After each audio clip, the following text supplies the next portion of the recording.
വിവാഹം കഴിഞ്ഞപ്പോൾ മുതൽ പ്രഗ്നന്റ് ആകാൻ നിരവധി തവണ ശ്രമം നടത്തിയിരുന്നു. ആശുപത്രിയിൽ പോകാൻ വരെ തീരുമാനിച്ചിരുന്നു. കുടുംബത്തിലേക്ക് പുതിയ അതിഥി വരാൻ പോകുന്നതിന്റെ സന്തോഷത്തിലാണ് കൃഷ്ണകുമാർ കുടുംബം. താൻ 3 മാസം ഗർഭിണിയാണെന്ന് തന്റെ ആരാധകരെ സോഷ്യൽ മീഡിയ വഴി ദിയ കൃഷ്ണ അറിയിച്ചു. ഒപ്പം 3-ാം മാസം സ്കാനിംഗ് ചെയ്തതിന്റെ ചിത്രങ്ങളും ദിയ പങ്കിട്ടിരുന്നു. താരപുത്രിയുടെ കഴിഞ്ഞ കുറച്ച് നാളുകളായുള്ള വ്ളോഗുകളും ഫോട്ടോകളും കണ്ടപ്പോൾ തന്നെ ആരാധകർ പ്രഗ്നൻസി പ്രവചിച്ചിരുന്നു.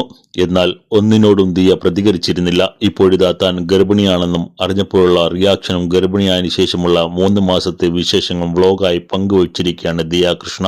വിവാഹം കഴിഞ്ഞപ്പോൾ തന്നെ എത്രയും വേഗം കുഞ്ഞിനെ വേണമെന്ന് ഞങ്ങൾ ഉറപ്പിച്ചിരുന്നുവെന്നും എന്നാൽ ആദ്യത്തെ ശ്രമമെല്ലാം പരാജയപ്പെടുകയായിരുന്നുവെന്നും ദിയ പറയുന്നു. കുട്ടിക്കാലം മുതൽ എനിക്ക് കുഞ്ഞുങ്ങളെ വളരെ ഇഷ്ടമാണ്. കെട്ടിക്കഴിഞ്ഞപ്പോൾ മുതൽ ഞാൻ അശ്വിനോട് പറയുന്നുണ്ടായിരുന്നു എനിക്കൊരു കുഞ്ഞിനെ വേണമെന്ന്. അശ്വിനും അത് റെഡിയായിരുന്നു. ലിയാനെ കണ്ടതിന് ശേഷം